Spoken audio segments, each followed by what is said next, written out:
नमस्कार दोस्तों, ओम नमः शिवाय is the call from Dainik Jagran पर। सबसे पहले मैं भूल गया था कि मैं क्यू न्यूज़ हिंदी जो है अभी होस्ट कर रहा हूँ। तो ओम नमः शिवाय का जो है मंत्र यहाँ पर सबसे पहले जाप किया गया है दैनिक जागरण में। और साथ ही साथ चलिए नज़र डालते हैं क्या हैं आज के प्रमुख समाचार, और प्रस्तुत करूंगा मैं यानी कि विजय कुमार राणा और मेरे सहयोगी दीपक, और हमारे स्टूडियो हैदराबाद से। महंगाई भत्ता 4% बढ़ा, अब ग्रेच्युटी सीमा 25 लाख।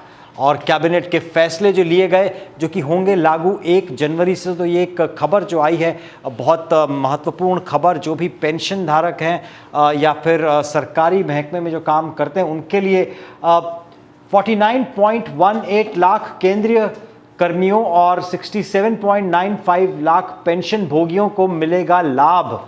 और सब्सिडी के साथ एक और वर्ष तक मिलेगा उज्ज्वला सिलेंडर।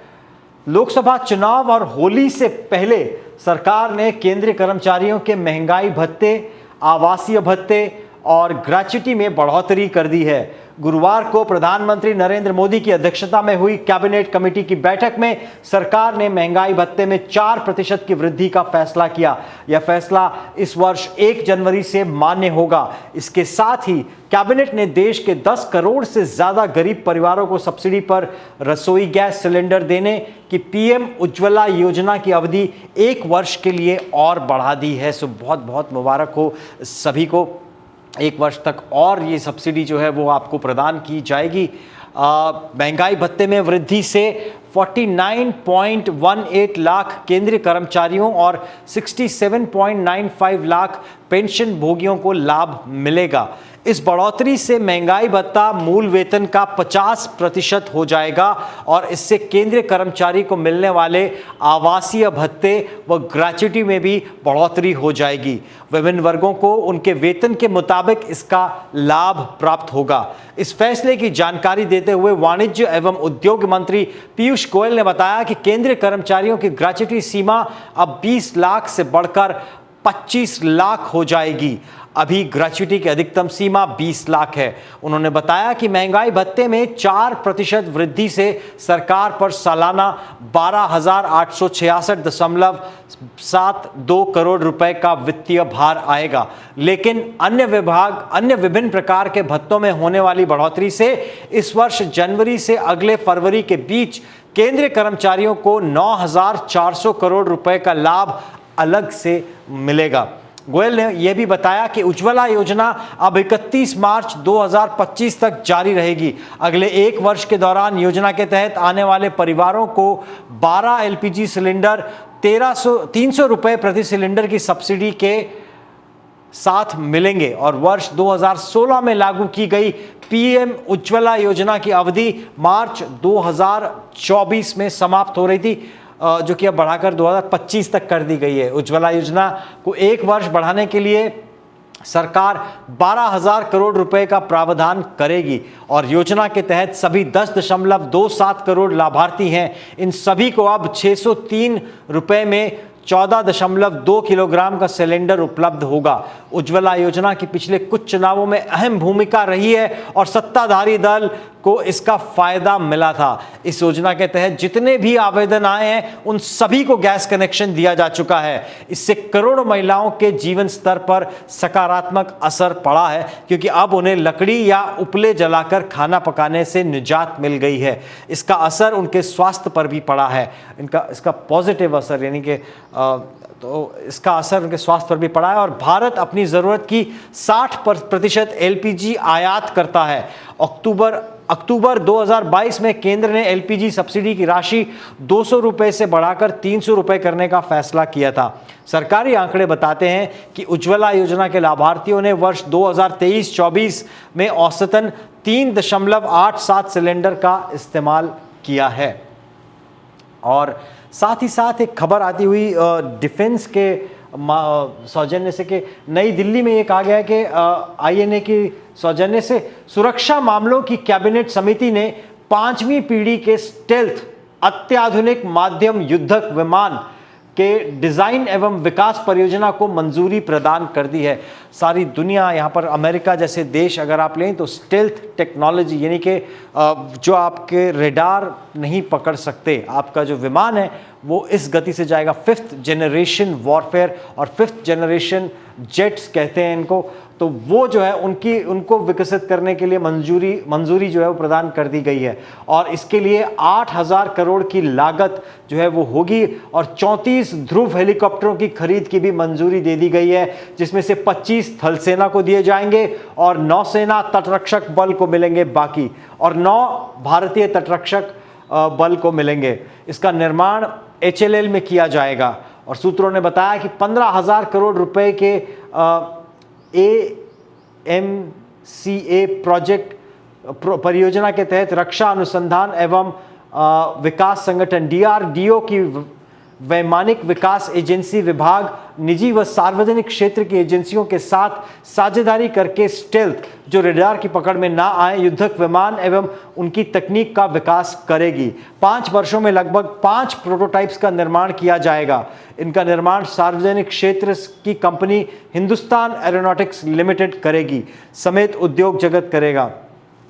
उल्लेखनीय है कि सरकार लगातार स्वदेशी तकनीकों एवं सैन्य उद्योग के विकास की दिशा में काम कर रही है। रक्षा मंत्रालय की योजना के मुताबिक 5वीं पीढ़ी के विमान परियोजना से लाखों नौकरियां सृजित होंगी। और चलिए देश विदेश की खबरों पर भी एक नज़र डाल ली जाए। यूक्रेन और रूस की लड़ाई में भारतीयों के भर्ती के बड़े रैकेट का पर्दाफाश। कल ही खबर आई थी, हैदराबाद का एक युवक जो है वहाँ पर मारा गया था, जो कि रशिया की तरफ से यूक्रेन में युद्ध कर रहा था। और इसी प्रकार का एक रैकेट सामने आया जहां पर कई बिचौलियों ने नौकरी का झांसा देकर युवकों को भेज दिया रशिया, और वहां पर रूस भेज दिया गया और वहां पर उन्हें सेना में भर्ती कर उनसे लड़ाई करवाई जा रही थी। और इस रैकेट के तहत देखिए क्या हुआ है। अच्छी नौकरी का झांसा देकर भारतीयों को यूक्रेन के साथ लड़ाई में रूस की सेना में भर्ती करने के बड़े रैकेट का CBI ने पर्दाफाश किया है। यह रैकेट दिल्ली, तिरुवनंतपुरम से लेकर दुबई तक फैला था। इस सिलसिले में CBI ने मानव तस्करी के विभाग धाराओं में FIR दर्ज करते हुए 7 शहरों के 13 ठिकानों पर छापा मारा है। CBI की प्राथमिकी के अनुसार युवाओं को YouTube व अन्य इंटरनेट मीडिया प्लेटफॉर्म्स पर बेहतर नौकरी और सैलरी का लालच देकर रूस में नौकरी का झांसा दिया जाता था। बाद में उन्हें जबरन लड़ाकू प्रशिक्षण देकर यूक्रेन के साथ लड़ाई में अग्रामी चौकियों पर भेज दिया जाता था। रूस यूक्रेन युद्ध में रूस की सेना की ओर से सहायक के तौर पर लड़ते हुए 2 भारतीयों की अब तक मौत हो चुकी है। इसमें गुजरात के सूरत के 23 वर्षीय हेमल मंगुकिया और हैदराबाद के मोहम्मद अशफान शामिल हैं। भारतीयों की मौत और कुछ के फंसे होने का मामला सामने आने के बाद भारत सरकार ने युवाओं को वापस लाने के लिए कूटनीतिक प्रयास जारी कर दिए हैं। और CBI के उच्च पदस्थ सूत्रों के अनुसार यूक्रेन युद्ध में भारतीयों की भर्ती की जानकारी मिलने के बाद 6 मार्च को प्राथमिकी दर्ज की गई थी। पूरी पड़ताल के बाद 7 शहरों में 13 ठिकानों पर तलाशी ली गई। जिन शहरों में छापे मारे जा रहे हैं उनमें दिल्ली, तिरुवनंतपुरम, मुंबई, अंबाला, चंडीगढ़, मदुरई और चंडीगढ़ शामिल हैं। और चलिए आगामी चुनावों के मद्देनज़र डालते हैं एक नज़र क्या चल रहा है कांग्रेस के खेमे में। कांग्रेस ने तय किए 40 उम्मीदवार और वायनाड से लड़ेंगे राहुल गांधी। लोकसभा चुनाव के लिए कांग्रेस ने राहुल गांधी समेत 40 उम्मीदवारों के नाम तय कर लिए हैं। पार्टी ने अभी उम्मीदवारों के नामों की घोषणा नहीं की है। राहुल गांधी केरल की वायनाड सीट से ही अमेठी से भी चुनाव लड़ सकते हैं। राहुल अमेठी से सांसद रह चुके हैं, लेकिन 2019 में वो सीट हार गए थे। उन्हें वायनाड में जीत मिली थी। प्रियंका गांधी वाड्रा रायबरेली से उन्हें मैदान में उतारा जा सकता है। और किसान बच्चों को बना रहे हैं ढाल, क्या जंग करना चाहते हैं? पंजाब एवं हरियाणा हाईकोर्ट, जो किसान आंदोलन चल रहा था उसको लेकर जो खबर आई है, पंजाब एवं हरियाणा हाईकोर्ट ने हरियाणा से सटे पंजाब के शंभू और खनौरी बॉर्डर पर चल रहे किसानों के प्रदर्शन पर कड़ी टिप्पणियां की हैं। कोर्ट ने कहा है कैसे माता पिता हैं कि छोटे छोटे बच्चों को ढाल बना रहे हैं। बड़े शर्म की बात है कि बच्चों की आड़ में हथियारों के साथ प्रदर्शन किया जा रहा है और इसे शांतिपूर्ण बताया जा रहा है। पूछा कि किसान क्या कोई जंग करना चाहते हैं या पंजाब की सभ्यता नहीं है? ऐसे किसान नेताओं को गिरफ्तार कर चेन्नई की जेल में भेजा जाना चाहिए। हाईकोर्ट ने किसानों के प्रदर्शन को शांतिपूर्ण बताने वाले वकीलों को भी फटकार लगाई। कहा कि उन्हें कोर्ट में खड़े होने तक का अधिकार नहीं है। किसान नेता बलबीर सिंह राजेवाल और अन्य की ओर से दायर याचिका पर गुरुवार को हाईकोर्ट ने सुनवाई की थी। हरियाणा व पंजाब की सरकारों ने हलफनामा दाखिल किया। हरियाणा की ओर से प्रस्तुत की गई फोटो देखने के बाद पीठ ने किसानों से पूछा कि हथियारों के साथ शांतिमय प्रदर्शन कैसे हो सकता है। प्रदर्शन के दौरान अगर बच्चों को कुछ हो गया तो कहेंगे कि बच्चों पर भी जुल्म किया गया है। जिन बच्चों को स्कूल में होना चाहिए था वो हथियारों के साथ नजर आ रहे हैं। कोर्ट ने हरियाणा सरकार से पूछा कि किसानों पर गोलियां क्यों दागी गईं। हरियाणा ने बताया कि प्रदर्शनकारियों की हिंसक कार्रवाई में 20 से अधिक पुलिसकर्मी घायल हुए थे और कई बार चेतावनी देने के बाद भी बात नहीं बनी तो रबड़ की गोलियां चलाई गईं। पीठ ने खनौरी बॉर्डर पर मारे गए किसान शुभकरण सिंह की मौत के मामले में स्पष्ट किया है कि इसकी जांच पंजाब और हरियाणा को नहीं दी जा सकती। इसकी जांच हाईकोर्ट में सेवानिवृत्त न्यायाधीश की अध्यक्षता में 3 सदस्यीय कमेटी करेगी। इसमें पंजाब और हरियाणा के 2 एडीजीपी रैंक के अधिकारी भी शामिल होंगे। बता दें कि संयुक्त किसान मोर्चा और किसान मजदूर मोर्चा फैसलों के लिए एमएसपी की कानूनी गारंटी व अन्य मांगों को लेकर बीते दिन एमएसपी की कानूनी गारंटी व अन्य मांगों को लेकर बीते दिनों दिल्ली कूच का ऐलान किया था। हरियाणा सरकार के कड़े प्रबंधों के कारण किसान संगठन पंजाब सीमा से आगे नहीं बढ़ पा रहे और पटियाला के शंभू और संगरूर में खनौरी बॉर्डर पर डेरा डाले हुए हैं। उनकी कई बार हरियाणा पुलिस से झड़प हो चुकी है। गत 21 फरवरी को खनौरी बॉर्डर पर भटिंडा के बल्लो निवासी शुभकरण की मौत हो गई थी। इस मामले में पटियाला के पांताड़ा थाने में हत्या के 0 एफआईआर दर्ज की जा चुकी है। पोस्टमार्टम रिपोर्ट्स में सिर में मेटल के छर्रे मिले थे। और बेंगलुरु में गहराया पानी का संकट, स्कूल कोचिंग बंद।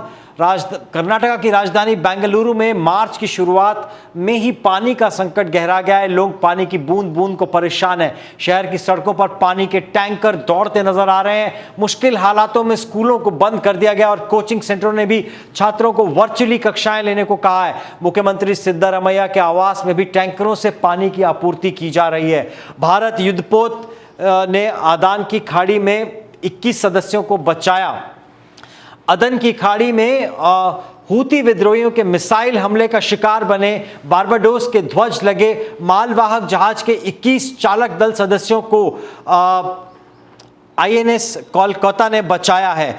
इसमें एक भारतीय भी शामिल है। जहाज पर हमले में 3 लोगों की मौत हुई है और हूती विद्रोहियों द्वारा जहाज पर किए जा रहे हालिया हमले में नागरिकों की मौत की यह पहली घटना है। और उत्तर प्रदेश में बिना मान्यता के चल रहे 8,848 मदरसे होंगे बंद। एक बड़ी खबर आती हुई यहाँ पर मदरसों को बंद किया जाएगा उत्तर प्रदेश में। और मदरसों में शैक्षिक कार्यों को बढ़ावा देने के लिए हो रही विदेशी फंडिंग का दुरुपयोग का मामला भी सामने आया है, जिसकी जांच के दौरान उत्तर प्रदेश के 8,848 मदरसे अवैध पाए गए और इनका संचालन बिना किसी की अनुमति के हो रहा था। इनकी आय का कोई स्रोत भी नहीं पाया गया और मानकों को दरकिनार कर चलाए जा रहे थे मदरसे और खाड़ी देशों से फंडिंग भी मिल रही थी। एक बड़ा खुलासा यहाँ पर आता है और काफ़ी ज़्यादा विरोध भी इसका हो रहा है। सोशल मीडिया भरा पड़ा है फिलहाल विरोध की खबरों से। और स्वीडन नाटो का 32वां सदस्य बना, अमेरिका ने किया स्वागत। और नकली दवाओं के अंतर्राज्यीय गिरोह का पर्दाफाश, 10 लोग हुए गिरफ्तार। विस्फोटकों की खोज के लिए 2 स्वदेशी डिटेक्टर तैयार किए जा रहे हैं। Electronics corporation of India, DRDO व नभकीय ऊर्जा विभाग ने संयुक्त रूप से विस्फोटकों को पहचानने के लिए 2 तरह के डिटेक्टर्स विकसित किए हैं। भारत के मुख्य वैज्ञानिक सलाहकार प्रोफेसर अजय सूद ने दोनों डिटेक्टर्स खुफिया ब्यूरो के प्रमुख तपन डेका को सौंपे। जल्द ही ये डिटेक्टर 12 सुरक्षा एजेंसियों के फील्ड में उपयोग को सौंपे जाएंगे। इस कदम से सुरक्षा बलों के तंत्र को और मजबूती मिलेगी। और बात की जाए जम्मू कश्मीर का विकास 370 हटाने का परिणाम। प्रधानमंत्री नरेंद्र मोदी जम्मू कश्मीर के दौरे पर थे, पहली बार गए हैं दौरे पर, जहां पर जब से 370 हटाया गया उसके बाद पहला दौरा उनका वहां एक प्रदर्शनी में भी सम्मिलित हुए। और साथ ही साथ उन्होंने ये कहा कि अनुच्छेद 370 के कारण यहां लागू नहीं होती थी योजनाएं। आज यहां से देश के लिए शुरू हुई है योजनाएं। और पीएम ने 6400 करोड़ की विकास योजनाओं का भी लोकार्पण किया। पीएम ने यह भी कहा कि यह वही नया जम्मू कश्मीर है जिसके लिए श्यामा प्रसाद ने बलिदान दिया। श्रीनगर में गुरुवार को विकसित भारत विकसित जम्मू कश्मीर आयोजन के दौरान प्रधानमंत्री नरेंद्र मोदी ने नियुक्ति पत्र भी सौंपा। भाजपा के राज्यसभा सदस्य गुलाम अली खट्टर, केंद्रीय मंत्री जितेंद्र सिंह तथा उपराज्यपाल मनोज सिन्हा भी इस अवसर पर उपस्थित रहे। और चलिए नजर डालते हैं एक और समाचार पत्र अमर उजाला पर, जिसमें कि ये कहा जा रहा है कुछ परिवारों ने स्वार्थ के लिए जम्मू कश्मीर को जंजीरों में जकड़ा। 370 हटाने से बंदिशें खत्म हुई। और ये कहा जा रहा है जो परिवार वहां पर थे, जो नेता वहां पर थे पीडीपी, और चलिए देखते हैं नाम लिया है क्या इन्होंने। प्रधानमंत्री नरेंद्र मोदी ने कहा कि कांग्रेस और उनके साथियों ने सियासी फायदे के लिए जम्मू कश्मीर को जंजीरों में जकड़ रखा था। तो मैं गलत था, यहां पर वो कांग्रेस पर निशाना साध रहे थे। इन बंदिशों का लाभ कुछ राजनीतिक परिवार ही उठा रहे थे। अनुच्छेद 370 हटाने के बाद यह जंजीर टूट गई है, बंदिशें खत्म हो गई हैं और यहाँ की प्रतिभाओं को सम्मान मिल रहा है, युवाओं को नए अवसर मिल रहे हैं। जम्मू कश्मीर विकास की नई ऊंचाइयों को छू रहा है, खुलकर सांस ले रहा है। श्रीनगर के बख्शी स्टेडियम में विकसित भारत विकसित जम्मू कश्मीर रैली में पीएम मोदी ने कांग्रेस तथा अन्य पार्टियों पर निशाना साधते हुए कहा, अनुच्छेद 370 केवल इन्हीं पार्टियों को फायदा पहुंचाता था, ना कि आम आदमी को। इस अनुच्छेद के नाम पर कांग्रेस और उसके साथियों ने जम्मू कश्मीर व पूरे देश को गुमराह किया। आवाम अब यह सच्चाई जान चुकी है। कश्मीर युवक की सेल्फी की ख्वाहिश पीएम ने पूरी करी और 6000 करोड़ की योजनाओं की सौगात भी जम्मू और कश्मीर को दी गई। और साथ ही साथ आने वाले 10 साल तक तो मोदी ही रहेंगे। अमित शाह का बयान, केंद्रीय गृह मंत्री अमित शाह ने कहा कि आने वाले 10 साल तक तो देश में मोदी ही हैं। शाह ने कार्यक्रम में कहा कि मोदी सरकार के काम को पूरा देश बेहद पसंद करता है। हमने देश को आगे ले जाने के लिए 10 साल में जितना काम किया है उसे देखते हुए अगले 10 साल तक पीएम मोदी कहीं नहीं जाने वाले, वे देश का नेतृत्व करते रहेंगे। साथ ही साथ कश्मीरियों का दिल भी कह रहा है, मैं हूं मोदी का परिवार। लालू प्रसाद यादव ने कहा था प्रधानमंत्री मोदी का कोई परिवार नहीं है, तो अब क्या कश्मीरियों का दिल भी यही कह रहा है कि मैं हूं मोदी का परिवार। पीएम मोदी ने कहा, देश और जम्मू कश्मीर के विकास से परेशान परिवारवादी मुझ पर व्यक्तिगत हमला कर रहे हैं। वे कह रहे हैं कि मोदी का कोई परिवार नहीं है, लेकिन इन्हें देश करारा जवाब दे रहा है। देश के लोग हर कोने कोने से कह रहे हैं, मैं हूं मोदी का परिवार। कश्मीरियों के दिल में भी यही है कि मैं हूं मोदी का परिवार। मोदी अपने परिवार का यह विश्वास दिला रहे हैं कि जम्मू कश्मीर के विकास का अभियान किसी कीमत पर नहीं रुकेगा। और नाता जोड़ने की जो एक कोशिश है, बहुत जबरदस्त कोशिश यहां पर, और परिवारवादियों ने अधिकार छीने और हमने लौटाए। केंद्रीय कर्मियों को महंगाई भत्ता 4% से बढ़ाकर 50%, अन्य भत्ते भी बढ़ेंगे और 1 जनवरी से मिलेगा ये बढ़ा हुआ वेतन और पेंशन। ग्रेच्युटी और आवास समेत अन्य भत्ते भी बढ़ाए जाएंगे। डीए 50% पहुंचने के साथ 7वें वेतन आयोग की वे सिफारिशें भी केंद्र को लागू करनी होंगी जो आवास, परिवहन व अन्य जरूरी भत्तों से जुड़ी हैं। इन सिफारिशों के अनुसार परिवहन, कैंटीन और प्रतिनियुक्ति भत्तों में 25% वृद्धि करनी होगी। आवास भत्ता विभिन्न शहरों के हिसाब से 27, 19 और 9% से बढ़ाकर 30, 20 और 10% करना होगा। ग्रेच्युटी की ऊपरी सीमा 20 से बढ़कर 25 लाख हो जाएगी और ग्रेच्युटी लाभ में भी 25% की बढ़ोतरी की जाएगी। सो काफ़ी सारे यहाँ पर सरकारी मुलाजिमों के लिए आते हुए और फिर आ गई एडवर्टाइजमेंट। दुनिया को नई पहचान देने वाली सभी महिलाओं को समर्पित एसबीआई को वैसे फटकार लगाई गई है सुप्रीम कोर्ट के द्वारा दोस्तों, और एसबीआई ने और समय मांगा था इलेक्ट्रल बॉन्ड्स जो थे उनके डिटेल्स, उनका जो पूरा ब्यौरा देने के लिए उन्हें 30 अप्रैल तक का समय मांगा था उन्होंने, जिसके चलते फटकार लगाई है एसबीआई को। यहाँ नाम देखते मुझे याद आ गया एसबीआई के साथ क्या होना है। तो चलिए इसी के साथ दोस्तों इजाज़त चाहेंगे आप सभी से। मैं विजय राणा और मेरे साथ दीपक बने रहेगा, और महाशिवरात्रि के उपलक्ष्य में आप सभी को हार्दिक शुभकामनाएं। महिला दिवस के उपलक्ष्य में भी और सभी महिलाओं को हमारी तरफ से हार्दिक शुभकामनाएं आज के दिन की। जय हिंद।